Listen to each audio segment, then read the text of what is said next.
All right, let's just dive right into this explainer. Today, we're going on a seriously fascinating journey to completely deconstruct the very foundation of how we perceive reality. Think about it. We navigate our whole lives using this specific compass, a compass that relies entirely on stark contrasts to tell us where we are, what we're doing, and even who we are. But the source text we're unpacking today suggests that this compass, it might actually be completely broken. We're going to explore this really profound idea that the unity of opposites is just the appearance of the universe, but absolutely not its true essence. So let's start by challenging some of your absolute most basic assumptions about the world around you. Think about the dualities that govern literally all your daily decisions. Up and down, right and wrong, rich and poor, life and death.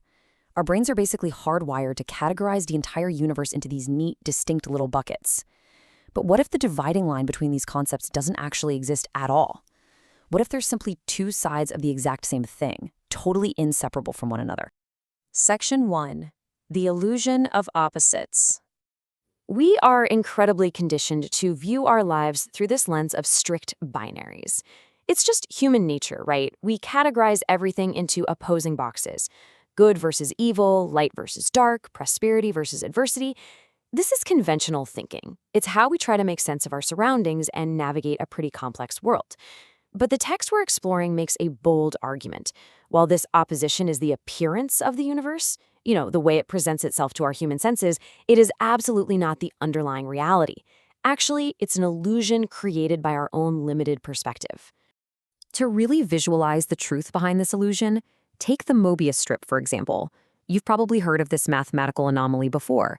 It's wild to think about, but if you trace a line along its surface, you cover both the inside and the outside without ever actually crossing an edge.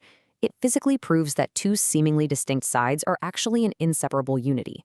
I mean, who can tell which is the front and which is the back of a Mobius strip? You literally can't. The front side has a back and the back side has a front, perfectly intertwined.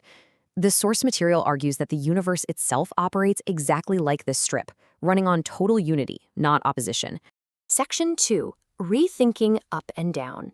Let's see how this builds when we apply it to our spatial awareness.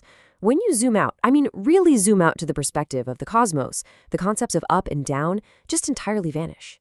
Common sense tells us the sun is up and the earth is down, or our head is up and our feet are down. But think about a globe for a second. Is the North Pole up and the South Pole down? From the perspective of the broader solar system, there is no up or down. There are just changing positions floating in an infinite void. Our spatial directions are really just local conveniences, not universal truths. To really hammer this home, the text offers this fascinating thought experiment called the shrinking Earth paradox. Imagine we shrink the Earth down, smaller and smaller, until it becomes nothing but a single microscopic point. All the billions of people on Earth would suddenly be standing foot to foot, with their heads pointing out into space in entirely opposite directions. Now, in that scenario, whose head is on top and whose feet are on the bottom? It's literally impossible to say. Unconventional reality shows us that whether it's the top versus the bottom of a mountain or the leaders versus the masses, direction and hierarchy are just conceptual illusions created by our limited vantage point. Section 3. The myth of success. Okay, so if basic directions are an illusion, we've got to reevaluate our arbitrary human-made definitions of other binaries too. The crucial point here is the massive irony we find when we try to logically define success. Take Napoleon Hill, right? The famous author celebrated as the creator of millionaires.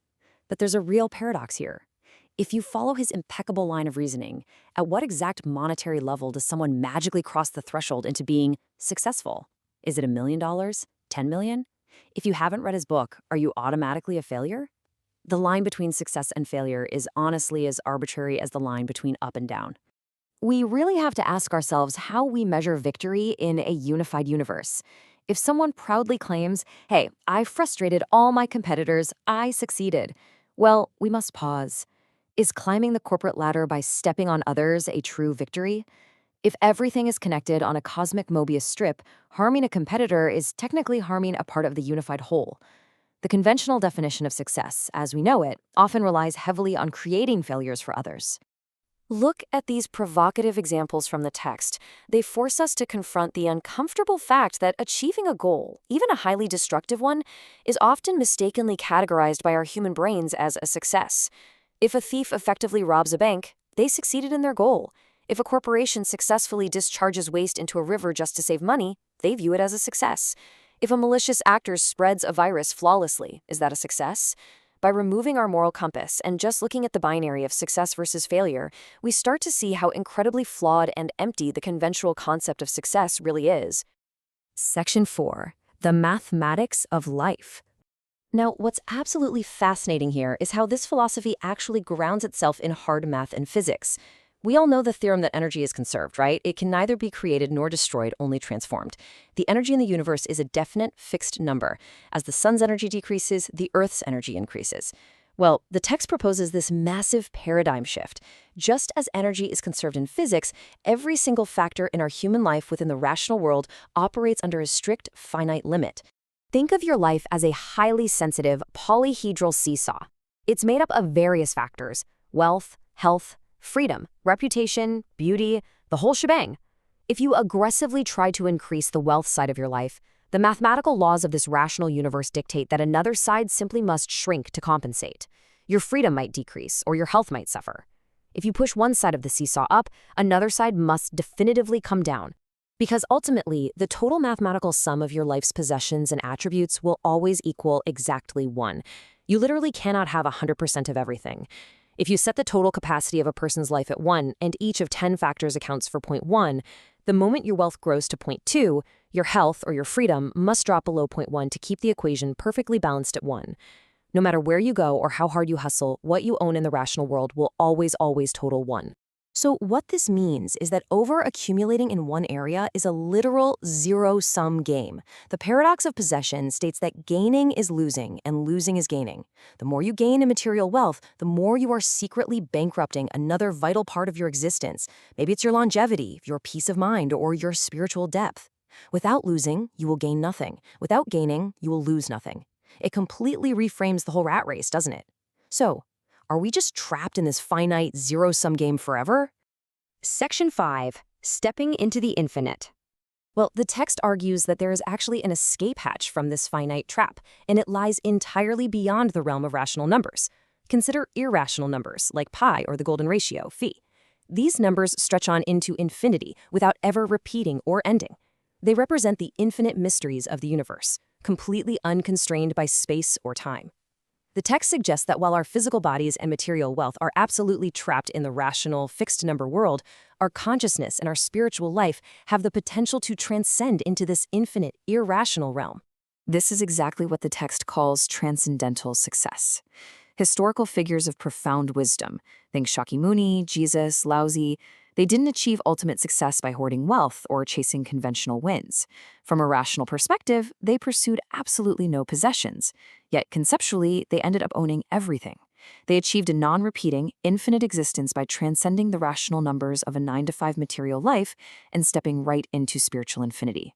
The ultimate paradox of reality is perhaps best captured by Laozi in the Tao Te Ching. He said, when he is going to despoil another, he will first have made gifts to him. The source text reveals a hidden rule of the universe here. Worldly gains are often just a prelude to cosmic losses. If the universe wants to take away your blessings, it might first give you temporary material wealth, just to unbalance your seesaw. Conversely, selfless giving and enduring hardship builds an eternal, infinite wealth that completely transcends this life. The most valuable and meaningful life, according to this worldview, is one where you give more and enjoy less. As we wrap up this explainer, I want to leave you with this final thought to carry with you today. If gaining is losing and the universe is truly a unified whole rather than a battlefield of opposites, what are you willing to lose today in order to truly gain? Thank you so much for exploring this fascinating perspective with me. Until next time, keep questioning the world around you.